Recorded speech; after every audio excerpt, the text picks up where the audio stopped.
triglyceride formation is a simple dehydration reaction because it's uphill.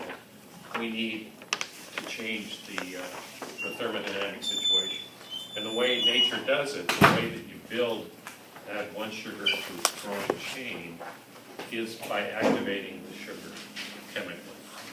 So this is kind of like a universal donor of glucose groups. This is a kind of chemically activated glucose known as UDP glucose. As you might guess, to get something like this, you have to spend an ATP or an ATP equivalent. Turns out in this case it's not ATP, but its cousin UTP, another base, uridine triphosphate, another high energy molecule.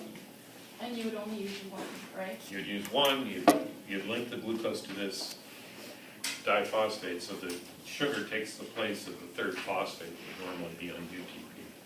Okay, so UTP, so it initially does have a third phosphate. Yeah, it does. And then when it links, it does, yeah. Okay. Because I was looking at the picture, I'm like, well, where's the third? Yeah. Because it says it's Yeah. okay. So this is now UDP, uridine Yeah, diphosphate. yeah. So you use one UTP to make what? To make this. uridine. So you make, I'm just asking in case people would ask questions. well, you ask because you want to know too. And that too, of course. So we're familiar with ATP hydrolysis and ATP plus phosphate, right?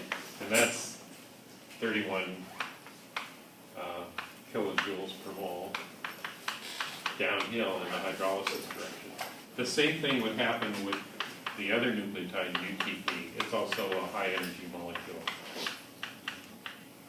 What does the U stand for? Like Uridine. Oh, uridine. Oh, just uridine. It's this part here.